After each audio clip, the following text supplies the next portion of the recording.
Hello बच्चों, आपका स्वागत है मेरे YouTube चैनल लर्न इजी पे। तो हम आपको कक्षा 12 का फिजिक्स पढ़ा रहे थे, जिसका भाग 2 स्टार्ट किए थे। उस भाग 2 में आज हम आपको क्लियर कराएंगे अवतल दर्पण के फोकस दूरी का सूत्र, जो आपका मोस्ट इम्पॉर्टेंट आपका है टॉपिक। ये 2 से लेके 3 नंबर में आ सकता है। 2 से 3 नंबर में ये डेरिवेशन आपको बोर्ड एग्जामिनेशन में आएगा। इसके लिए आपको चिन्ह परिपाटी क्लियर करना होगा। कोई भी दर्पण हो, उसमें जो चिन्ह परिपाटी है, दूरी हमेशा ध्रुव से नापोगे। ध्रुव के बाईं ओर की यानी लेफ्ट की दूरी ऋणात्मक, वस्तु की हो, प्रतिबिंब हो या फोकस हो या वक्रता त्रिज्या हो। और इस बिंदु P के राइट इस तरफ की सारी दूरी धनात्मक होगी। ध्रुव के ऊपर वाली दूरी धनात्मक और ध्रुव के नीचे वाली दूरी ऋणात्मक। तो हमको क्या डेरिवेशन करना है? हमको डेरिवेशन करना अवतल दर्पण के फोकस दूरी का सूत्र, जिसका हम डेरिवेशन कराएंगे 1/f बराबर 1/v प्लस 1/u। सेम यही सूत्र अवतल दर्पण का और उत्तल दर्पण दोनों का सेम होता है। अवतल दर्पण की यही फोकस दूरी का सूत्र है, उत्तल दर्पण के भी फोकस दूरी का यही सूत्र है, जिसमें यह क्या है? दर्पण की फोकस दूरी, u ध्रुव से वस्तु की दूरी, v ध्रुव से प्रतिबिंब की दूरी। तो डेरिवेशन में आपने क्या लिया है? पहले हमने ये चित्र बना दिया। इसका दबा हुआ तल परावर्तक है यानी अवतल दर्पण है। तो आपने चित्र में क्या लिया? माना M1 M2 अवतल दर्पण है, जिसके मुख्य अक्ष पर वस्तु OO' से चलने वाली प्रकाश की किरणें अपरावर्तक तल से टकराकर प्रतिबिंब I' बनाती है। ये प्रतिबिंब आपकी बन गई I'। प्रतिबिंब की स्थिति क्या है? प्रतिबिंब वस्तु से छोटा है और उल्टा है। तो यहां जरा देखिए, ट्रायंगल OC और दूसरा ट्रायंगल ले लें, ट्रायंगल I''C में ट्रायंगल OO'C और I''C में कोण O और कोण I। कोण O बराबर कोण I क्यों बराबर है? प्रत्येक 90, दोनों समकोण है, प्रत्येक 90 अंश। कोण C बराबर कोण C, ये क्यों है? शीर्षाभिमुख है, शीर्षाभिमुख कोण। ठीक है। तो जब किसी त्रिभुज में 2 कोण बराबर हैं, तो जब किसी त्रिभुज में मतलब 2 त्रिभुजों के 2 कोण अगर बराबर है, तो कोण कोण प्रमेय से, यहां प्रमेय लगेगा जो कक्षा 10 में पढ़े हैं, कोण कोण प्रमेय से ट्रायंगल OO'C समरूप होगा ट्रायंगल I''C। और आप लोगों को पता है कि अगर 2 त्रिभुज समरूप है तो संगत भुजाओं का अनुपात बराबर OO' बटे I' और बराबर OC बटे I'' और बराबर OC बटे IC। तो यहां देखिए OC जो ये तिरछी वाली रेखा है, इसका कोई मतलब नहीं, रिप्रेजेंटेशन नहीं है, तो इसको हटा दीजिए। क्या जैसे पढ़े A बराबर B बराबर C, तो जरूरत पड़ने पे A बराबर B ले लो या A बराबर C ले लो या B बराबर C ले लो, कोई भी जो 2 जोड़ा ले सकते हो। तो बीच वाले का काम नहीं, हटा देते हैं। OO' बटे I' इक्वल OC बटे IC, इसको समीकरण नंबर दे दिए 1। अब सेम यही प्रोसेस देखिए, त्रिभुज इसी प्रकार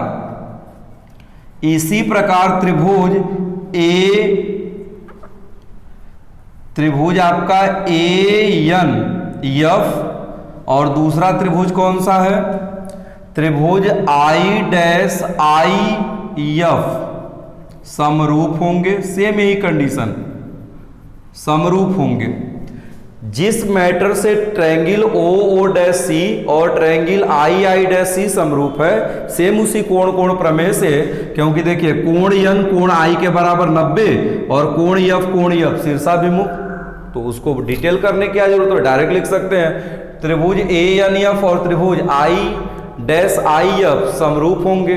तो अगर 2 त्रिभुज समरूप है तो संगत भुजाओं का अनुपात बराबर AN बटे I' एन एफ बटे आई एफ और ए एफ बटे आई डैश एफ। अब देखिए जो तिरछा वाला टर्म है, तिरछा वाला टर्म आई डैश एफ और जो ए एफ है इसका कोई मतलब नहीं, तो इस थर्ड वाले पार्ट को निकाल दीजिए, यानी ए एन बटे आई डैश बराबर एन एफ बटे आई एफ। आप लोग को एक नियम पता होना चाहिए कि अगर दो रेखाएं समानांतर हैं उनके बीच हम जितनी भी दूरी नापेंगे सब दूरी आपस में बराबर, क्योंकि दो समानांतर रेखाओं के बीच की दूरी समान होती है। तो अपने डायग्राम में देखिए, डायग्राम में ये रेखा और ये ऊपर वाली रेखा समानांतर है, तो समानांतर है तो ओ डैश बराबर किसके, ए एफ के, यानी चित्र से ओ डैश बराबर किसके, ये आपका जो हो गया ए एन के, दो समानांतर रेखाओं के बीच की दूरी। तो जहां ए एन है वहां क्या रख सकते हैं, ओ डैश बटे i dash equal n f बटे आई एफ, समीकरण हो गया 2। अब समीकरण 1 को देखिए और समीकरण 2 को देखिए, पहले इतना नोट कर लो आप लोग।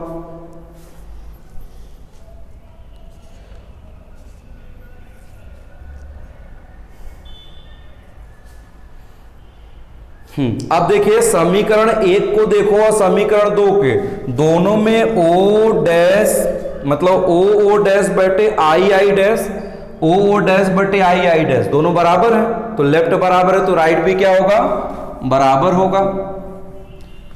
यानी फ्रॉम इक्वेशन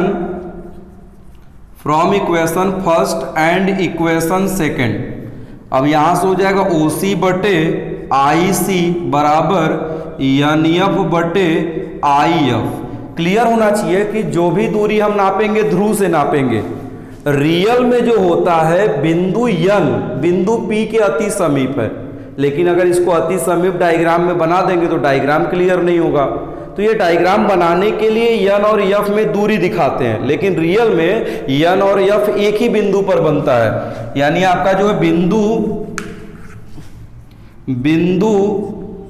एन बिंदु पी के अति समीप होता है।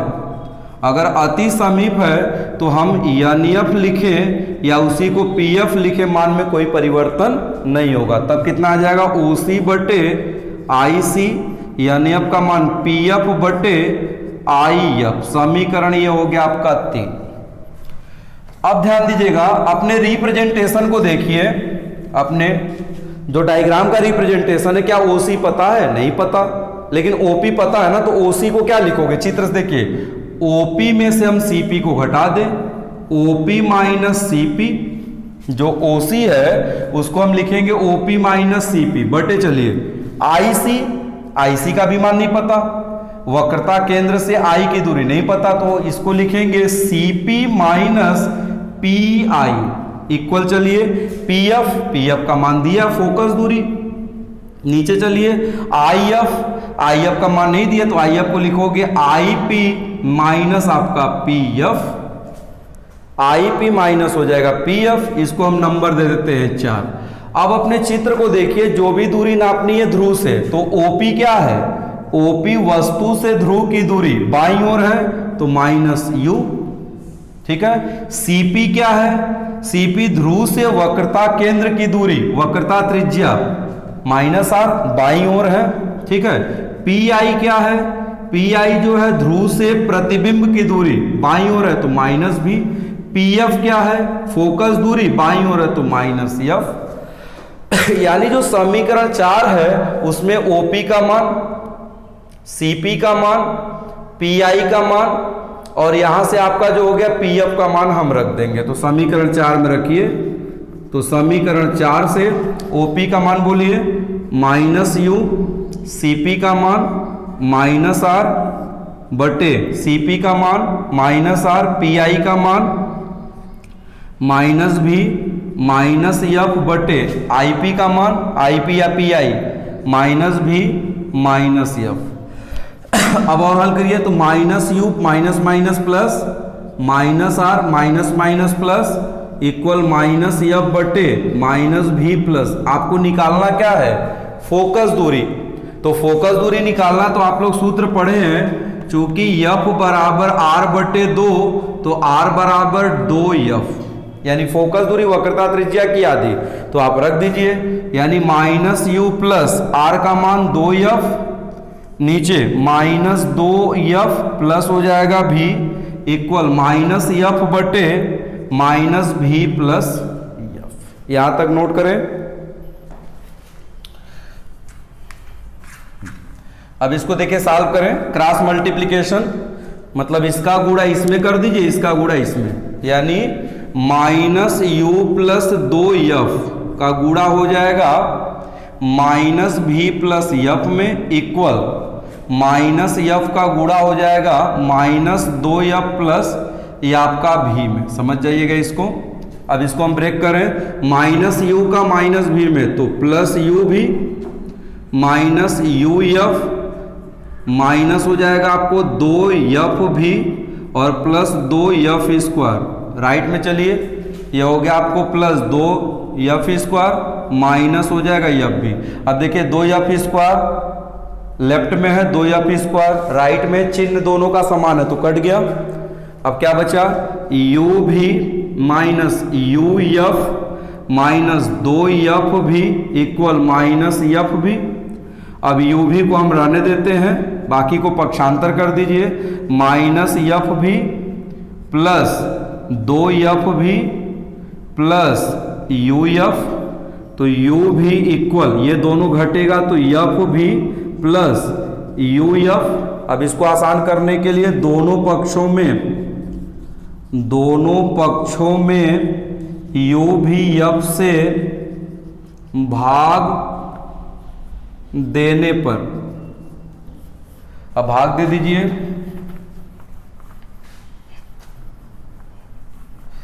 दोनों पक्षों में भाग देना है, यानी u भी बटे u भी f इक्वल f भी बटे u भी f प्लस uf बटे u भी f। ठीक है, अब जो कट रहा है उसको काट दीजिए, कट के आ गया 1/f 1/u प्लस 1/v, यानी 1/f बराबर 1/v प्लस 1/u। यही क्या है, यही अवतल दर्पण के फोकस दूरी का सूत्र है। तो अवतल दर्पण के फोकस दूरी का सूत्र हो गया 1/f equal 1/v plus 1/u। f क्या है, दर्पण की फोकस दूरी अवतल दर्पण, v क्या है, ध्रुव से प्रतिबिंब की दूरी, u क्या है, ध्रुव से वस्तु की दूरी। नोट कर ले इसको, मोस्ट इंपॉर्टेंट है, 2 से 3 नंबर में आएगा। और इस दर्पण में क्लियर कर देना है कि प्रतिबिंब और वस्तु दोनों एक ही तरह बनता है। प्रतिबिंब जो होता है हमेशा उल्टा बनता है, वस्तु से छोटा और उल्टा। दूरी हमेशा ध्रुव से नापेंगे, ध्रुव के बाईं ओर की सभी दूरी ऋणात्मक और दाईं ओर की सभी दूरी धनात्मक।